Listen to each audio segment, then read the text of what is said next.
Okay. So I run what we call, whether you're in body or not, because some of you guys are and some of you guys won't be. We run what we call power hours, right? So they're like focused working hours.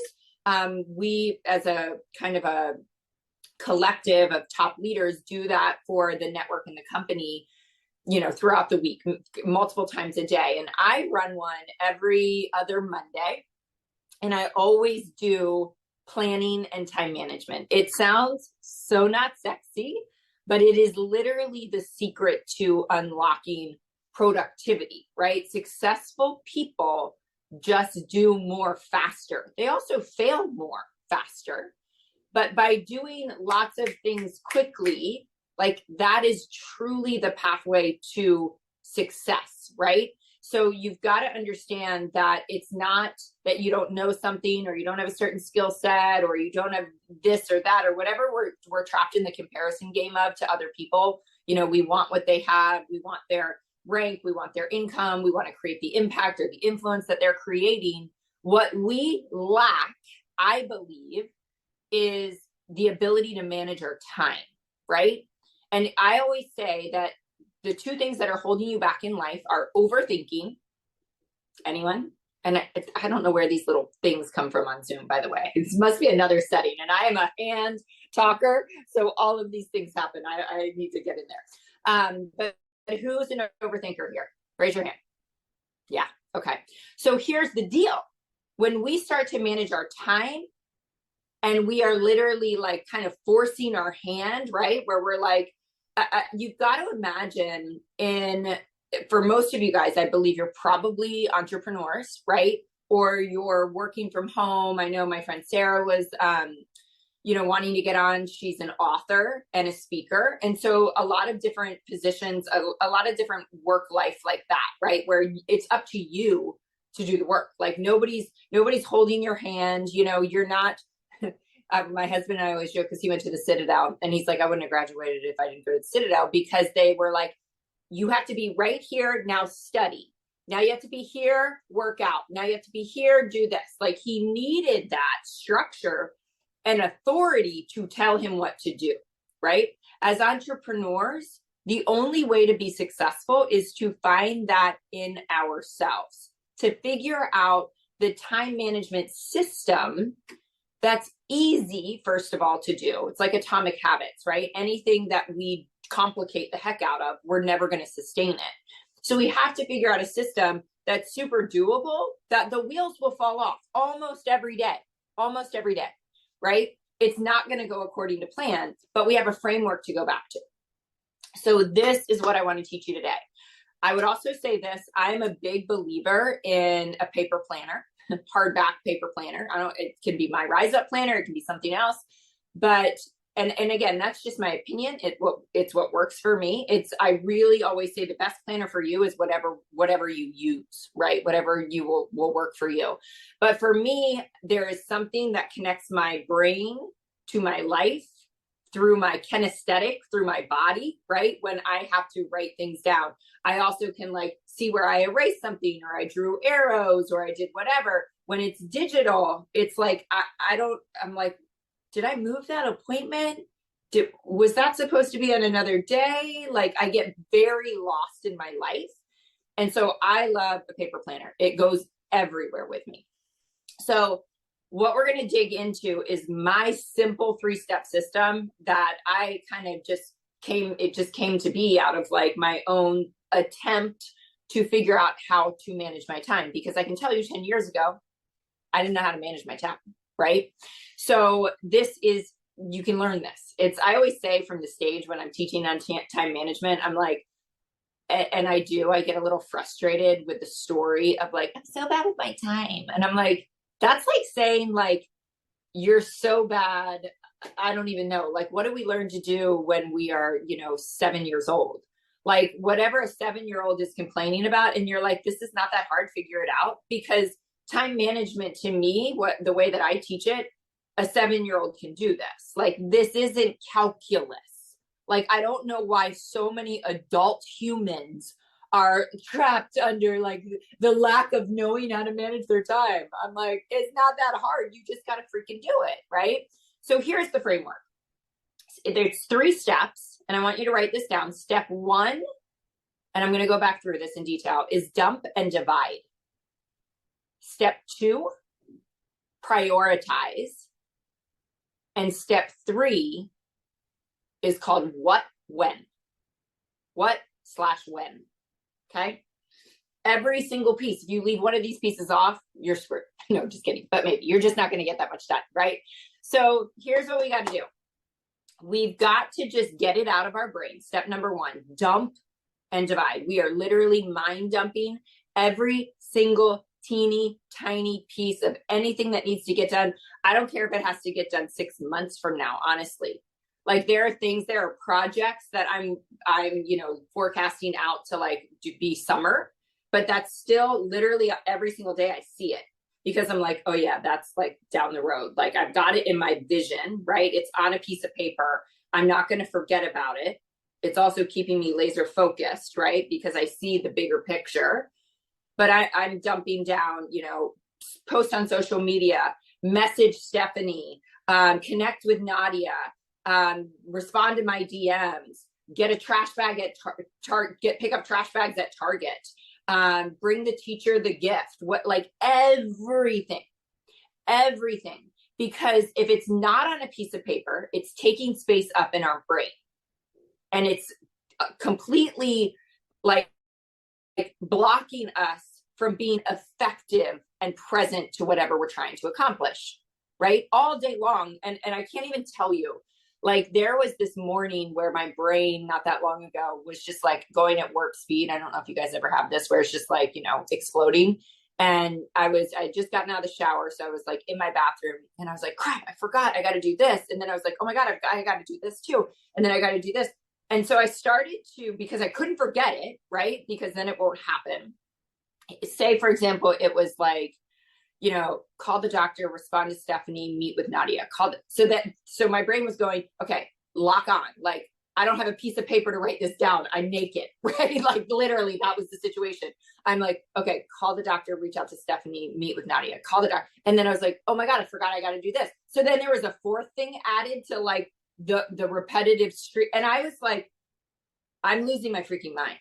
I'm literally losing my mind trying to now stack up 6 things and say them over and over and over again so I don't forget them.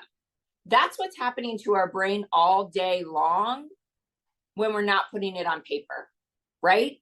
You've got to get it on paper. So it's over here.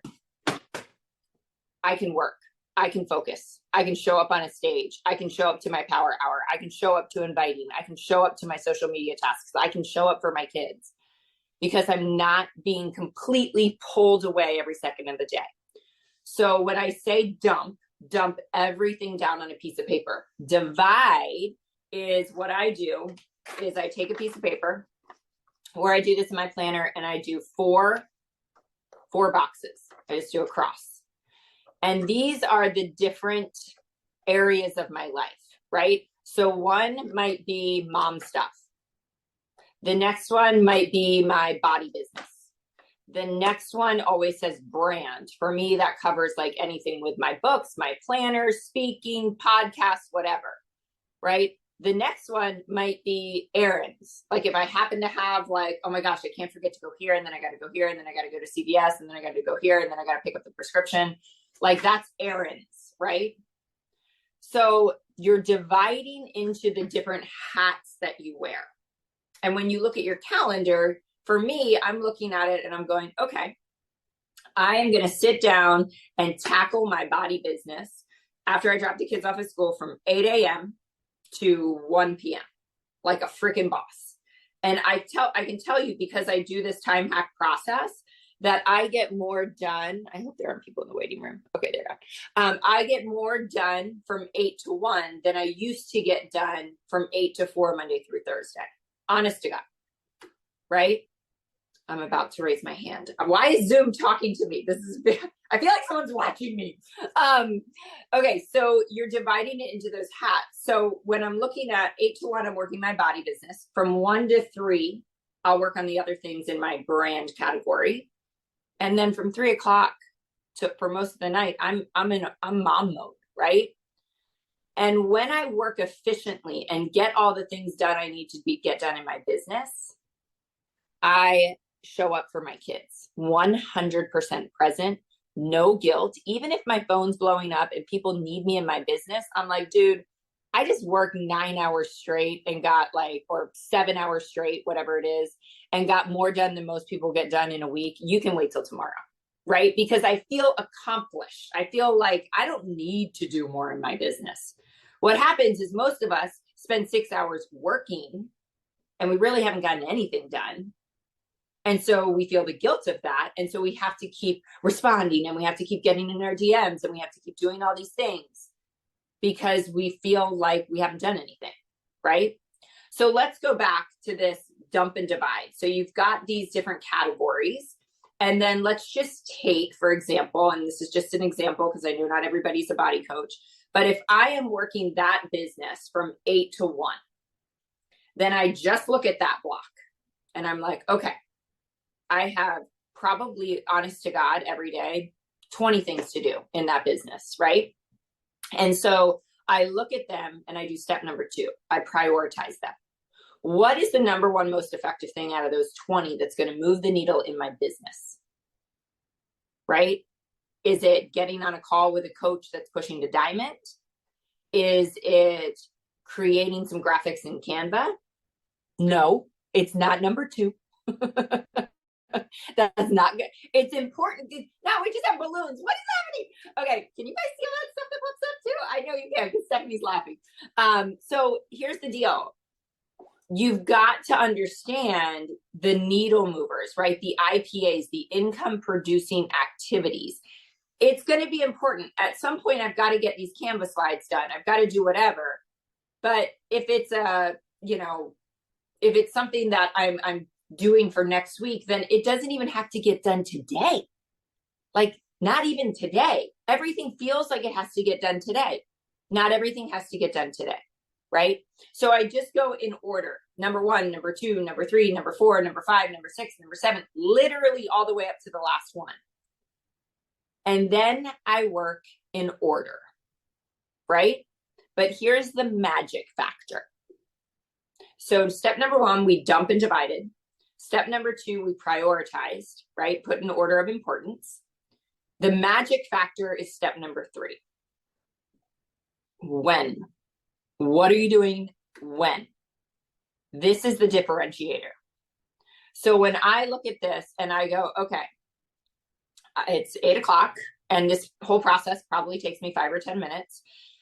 From 8:30 to 9, I'm going to do number 1 on my list. It's going to take me 30 minutes, right? I'm going to get the most important thing I need to do out of the way before 9 a.m. 8:30 to 9, I can do task number 1, whether it's meeting with a coach, whatever it is, working on a speech. If it was working on a speech, I have a huge keynote tomorrow. So that's been on my priority list a lot the last week. It's a 60-minute keynote. So every day I'm like, it is ridiculously priority important that I run through that keynote and nail the speech, right? So that's been that's going to take me an hour. So from 8:30 to 9:30, keynote speech, right? Then it's 9:30. What's number 2 on the list? From 9:30, maybe to just 9:45. Maybe it's just go in and check in with all my coaches pushing to Success Club. And that's going to take me 15 minutes. So from 9:30 to 9:45, I'm going to send personal DMs to those people. What's number 3 on the list? Okay, that's going to take me 30 minutes. So from 9:45 to 10:15, I can get that done. Do you follow what I'm doing? I'm time blocking my day and holding my feet to the fire like my husband at the Citadel, right? This is what you're doing at 9. This is what you're doing at 9:30. This is what you're doing at 10. What this creates is singleness of focus, right? It creates just tunnel vision. When I am doing a keynote speech for 60 minutes and Aaron Hopkins calls me and my mom calls me and the doctor's office calls and I probably get 40 to 50 DMs an hour, I am not responding to any of that. None of that. right? And that could feel stressful, but not if at 12 o'clock I have 30 minutes to respond to messages, right? Or maybe when I step into mom mode and it's like, I'm going to take a break at 2 o'clock and I'm going to take care of all this little mom stuff I got to do. So at 2 o'clock, I'm like, well, I'm calling the doctor's office back at 2 o'clock. I'm running to pick up Finn's prescription at 2:15. I'm doing this. It has its place. So it's not creating stress and anxiety and squirreling when I'm supposed to be doing the most important things. It's that simple, you guys. 1, 2, 3. That simple. And I do it every single day. I rewrite the list. So what happens is a lot of things get like marked off the list because you did them, right? A lot of things you never get to because number 9, 10, 11, 12, you likely won't get to that, right? So that just shifts to the next day. Now, if you have something that's like due that you maybe have to turn in or something, and on Monday that was number 9 and you didn't get to it, and on Tuesday that became number 7 and you never got there because you're getting the most important things done, but then it's Thursday and you're like, oh my God, this is due tomorrow and I still haven't done it, then it becomes number 1, right? It just slides into the priority slot. Successful people, like the most successful people in the world, the people that teach goal setting, time management, reverse engineering your goals, all the things that I love, they will tell you that their secret to success is they wake up in the morning and they write down the 3 most important things to do today. I just did it right before I hopped on this call. This book of proof goes with me everywhere, right? And it just gets me to breathe and pause for a second. And at an event like this, it's show up with energy, be present. You know, what are my intentions for the day? What are the most important things I have to do? Tomorrow morning, it's going to say, nail the freaking speech, right? That's going to be the most important thing to do. Connect with people. But most days, it's the needle movers, right? Most days, it's the things in my business that are going to make the difference, that are going to move me forward. If you're, in sales, and a lot of us are, then it might be by the end of the day, no matter freaking what, I'm going to onboard 1 person. And if that's your number 1 goal, well, then what happens? All of a sudden your brain starts to think, well, what has to happen in order for me to do that, to get that outcome, right? What do we want the outcome to be? We can't just do busy work. What are the goals? What is the outcome? I love that you just said that you do that with your students. I saw that pop up. That's awesome. Awesome, awesome, awesome.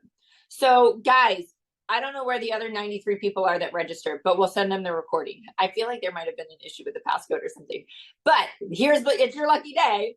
What are your questions about this? Like where are you getting stuck? And I know there's always questions about this process. So unmute since we don't have 100 people on and go ahead and ask me. Nadia? Yeah, I have 1 million. I love it. Bring it, girl. Well, I'll do it like 1 or 2. So, hi, and thank you. Firstly, hello. So, what I gather from what you've said, you could flip between, you've got however many businesses, but you could flip between the multiple things in one day. Yes. To clarify, this is such a great question. To clarify, and this is like kind of another piece of it, is that you do want to separate your day. Right. Meaning like you don't, what the death of us is, if we've got multiple things going, is I'm responding about my, publishing, I'm talking to somebody about the speech, I'm trying to run the speech, I'm answering body questions, like, no. Disaster. One hat at a time, whether that's, depending on your life and depending on how much time you really have, it might be in an 8-hour workday, I'm working my body business and I'm not answering a question or responding or doing anything about this other stuff for 4 hours. And then I'm not doing anything with my body business and I'm pivoting and focused on this business for 4 hours. It also might be 1 hour, 1 hour. A lot of people have full-time jobs and we've got to kind of compartmentalize, but you definitely want to create where you transition, right? I literally feel like there is like, and Brendan Burchard teaches this with, high performers, that like when, my kids are hopping in the car and I'm like doing a million, calls and doing all the things in the carpool line, it's like, okay, put the phone down, take a few deep breaths, and literally step into the identity wholly of being a mama right now. And his question, and this might be Bo Eason, who needs me on my A game? In that transition, I'm done with my business in that moment. My children need me on my A game.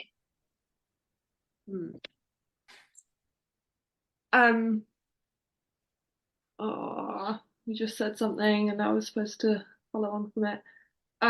Okay, yeah. So would you think it's acceptable, no right or wrong, but to do like, I don't know, 3 days of the week? Because this is what I do now and it doesn't work, but I'm wondering if it's possible. But like 3 days, this business, 2 days, your life. Yes. I love this question. So what you're talking about is like time blocking on a week glance versus a day glance, right? And so I have a couple things to say about this. I'm always like, it's always changing. It's always shifting, because what we're doing is every single day. And I think this is what people don't understand. They're like, but it never goes according to plan. Like, I'm failing at this whole time thing. It's not working. I'm like, no. It fails for me every single day too.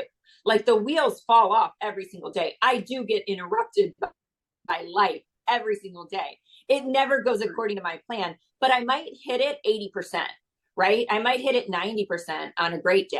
I never hit it completely. And I'll get to your week question, Nadia, but the success is found in coming back to it, right? And maybe what you find, if you're like, gosh, the wheels are like completely falling off, this is really not working and I'm not getting anything done, then something just needs to shift and change, right? So to answer your question, Nadia, there have been times in my businesses where like I sit down and I'm like, I'm working this business on Monday, Wednesday, and Friday, and I'm going to work the other things on Tuesday and Thursday. And I try that and I'm like, it's working to some extent, but it's also not, because people really need me in both businesses every day. So then I was like, okay, now I'm going to go and I'm going to redesign my week. And I'm going to take every day and cut it in half, So it's like you're constantly just going a little bit back to the drawing board and tweaking something. But what most people do is they just stop trying. They just stop tweaking, right? The other thing, and this probably will answer some of your questions too. So for instance, I have a huge whiteboard, like a 6-foot whiteboard in my office, and I'll never forget Christina Delgado, like that whole Miami crew, like high level coaches, they were at my house. And Monica Lopez was like, what is that? And I was like, oh, it's my whiteboard. She goes, no. What is that written right there in the little corner? And it just said Monday through Friday. And I was like, I literally have to remind myself of what I do every day. Like every day I have to remind myself what I'm doing. Like otherwise I forget and I get lost and I'm just swirling in the weeds. And it said Monday. And it had like every meeting, because I pushed all my meetings, power hour at 9:00, team meeting at 10:00, national wake up call at 11:00, diamond call at 12:30, new coach training at 1:00, like stacked. I pushed everything to one day. Thursday, I'm skipping a couple days, but Thursday said content day. And she's like, so you only create content for social media on Thursday? I'm like, yeah, that's my content day. I don't have meetings. I don't have people wanting my time because they got that on Monday. So Thursday's my content day. Friday, this sounds so silly, but it's life-changing, y'all. It just says errands and fun. Like I try to surf or something. But for instance, when I'm sitting I just left, the hair salon 2 days ago, and she's like, hey, so 6 weeks from now is next Tuesday. And I'm like, nope. She's like, okay, can you come in on Wednesday? I'm like, nope. I only will do appointments on Friday, because the second I set an appointment, whether it's a kid's dentist appointment, getting my mom's haircut for her, bringing my mom to the doctor, getting my nails done, whatever it is, if that goes into when I'm supposed to be working my business, my whole week just went upside down. So I only allow appointments to be scheduled on Friday. Even with my kids, they're like, can he come in next Monday? I'm like, nope. Right? Because I have time carved out for that. So all of those little things aren't interrupting my work week. Does that help? Yeah. So you do that. I do that. Yes. Good to know. Yes. Yes. Okay. Yeah, I do that, but then I'm like, my friend texts me and she's like, oh, let's go and get our eyebrows waxed. I'm like, yeah, cool, let's go. See you later, everything. Bye, I'm gone. And then everything's ruined. Yes. Yeah. Yes. And I think that's the difference between the mindset of somebody that, and there's so many pieces that connect, right? Like having your goals, having your vision, understanding the why. So you're so locked on to that, just like tunnel vision of your work. And I see this even with some of my good friends. I'm like, how does she get to go to Target at 11 o'clock? Like, I don't get to go to Target. I don't get to go to Target at 11 o'clock because I would never allow myself to do that, ever. It's not even an option. It is as if there is somebody saying as a boss to me, like, you're sitting in that chair and you're getting this crap done. Like, I don't allow myself. But here's the beauty of it. I'm hard on myself, right? I don't allow myself to like, yeah, I can go to lunch, I'll meet you. I'm like, I mean, Erin Hopkins calls me. She's always like, Jesus. I'm like, sorry, no, can't do it. She's like, can I schedule 3 weeks out? I'm like, yes, we can on a Friday, right? Because I am so committed to what I'm committed to. I'm committed to make the goal happen. Yeah. And I hold myself to it. So it is a mindset thing that you just have to lock yourself into. Yeah. Okay. Got it. And that my final thing, and then I'm going to let someone else speak, is that I think that's the difference in mentorship or the people that you follow or something like that. Because like if I look at my loose term of mentor, we'll say that much, is like young, you know, like marketing, like bro kind of energy. But it's like you work in the network marketing industry for the freedom. And then, but then I'm like, I don't want to sit around all day and like do fun things because I'm so young and I want to like build a million different things like you do. So yeah, hearing you say I would never allow myself to do that is different. Yeah. But here's where the joy does come in also, because I am a workaholic. Like I am probably too hard on myself. But the irony of that is that when I get together with my girlfriends, when I go get a massage, and I do a lot of self-care, don't get me wrong. Yeah. But when I literally allow myself to stroll Target with a Starbucks and no agenda, it is like I might as well be in freaking Tahiti. Like it is like so yummy, right? Does that make sense? Because I've worked my ass off to give myself permission for those pockets of time where most of us are just kind of working, kind of half-assing it, doing fun things that don't really feel that fun because we kind of feel guilty. Like it just doesn't feel good. Yeah. Okay. Yeah. So it makes your good moments that much richer. For sure. I understand. Any other questions before we wrap, you guys? I have a question. Good morning. Yes, Lynn. Hi. So I really liked what you said about reverse engineering and kind of keeping the focus on the outcome and the goal. And so my question would be if you could share more ideas of someone struggling with confidence and they get set back, whether it's like I have a college student who fails a class, or myself, I don't meet a goal. So my one question would be kind of the, like you said, exactly the success comes in not giving up and getting back to the drawing board. So if you could have any more thoughts on that. And then my other one was right when I jumped on, you were talking about dump and divide, and I was curious more about what that meant. Yes.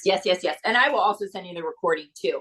Dump Awesome. and divide is just literally dumping your to-do list, every single teeny tiny thing onto a piece of paper. And what I always do is just draw a cross. So there's 4 squares, and that's like the teacher role, the body business, the mom role, the errands. So you're dividing that into your different hats, but you're getting every single thing out of your head and onto a piece of paper. So it's not in the way of being productive. But I went a little bit deeper into it. So I'll definitely shoot you the recording right after. Awesome. The other question I love, and do you do the book of proof? I do have it. I haven't been very consistent about it, but I need to be and would like to be. I think it's fantastic. So seeing how you're winning every single day, asking yourself what you're proud of yourself for every single day will absolutely build confidence, because it focuses our brain on where we are winning, which we're all winning every single day and losing every single day. Our brain just attaches itself to, the threats and the fear and the less than and all of that. So this is literally neuroplasticity. Like, this is rewiring. And a friend of mine who teaches at the Citadel, of all places, has all of her students do this. Okay. All of her students do book of proof. The other thing I think that's important, two pieces. I always say that confidence is not found anywhere else but action. It is the only place it's found.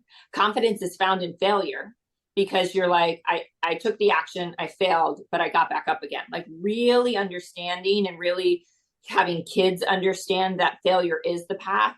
Sarah Blakely, who sold Spanx for over $1 billion, her dad used to sit them down at the dinner table every night, and his number one question was, where did you fail today? The goal was to fail, so that they were stretching, so that they were trying new things. He knew that's how they would build their confidence. The other piece, and this was my own kind of aha moment, when a friend of mine asked me, she was like, I really need to ask you a question that I'm struggling with, kind of like you're talking about, Lynn. She said, you're the only person I've ever met that continuously doesn't hit their goals and doesn't skip a beat. You just keep going. And I mean, I have made mistakes in my business where I've woken up and lost $50,000 because I didn't dot an I. And I'm like, talk about a gut punch that's like literally makes you want to throw up. And the thing is this, what I realize is, there's nothing I can do. If there's nothing I can do, there's nothing I can do. So some of it's just the mind, like, getting the mindset around it.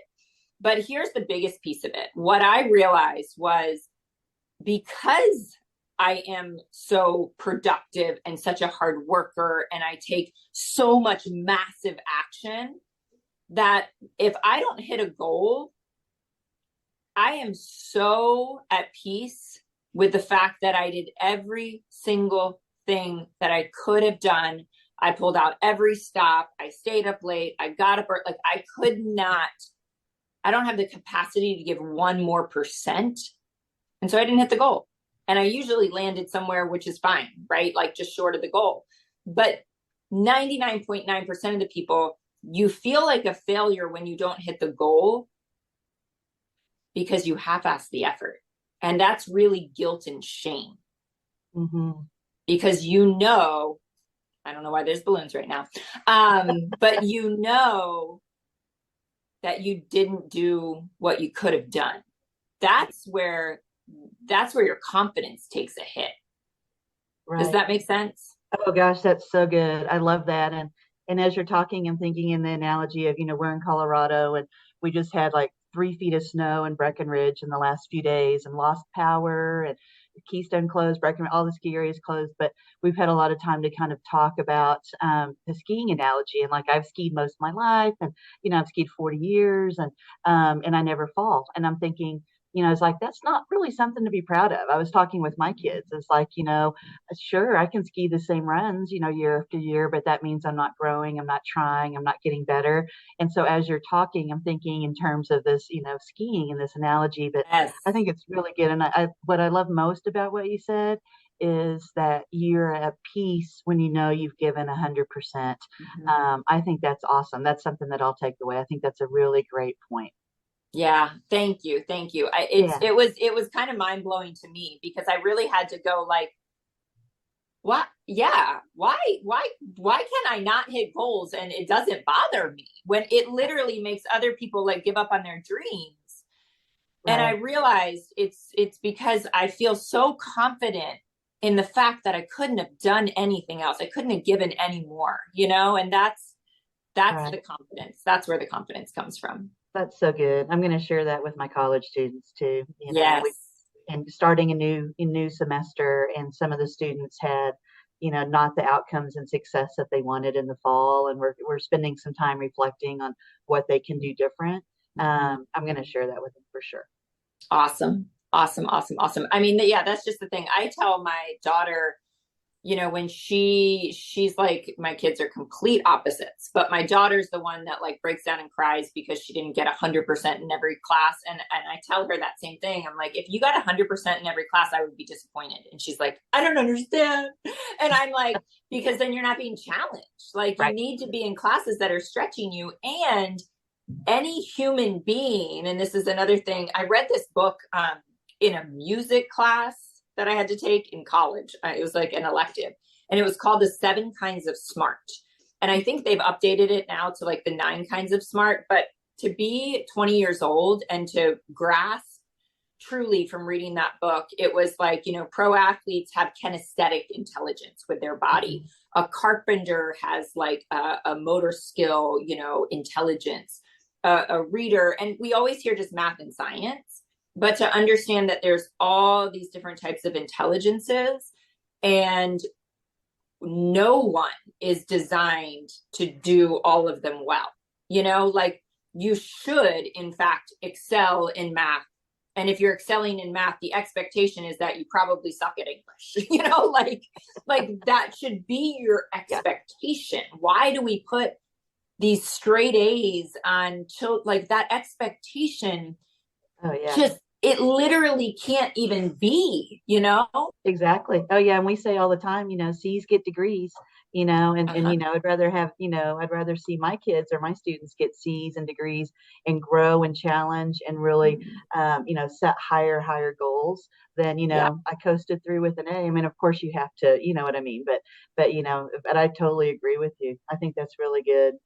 Yeah. The marker of accomplishment for students should be, did you stretch yourself? Did you try hard?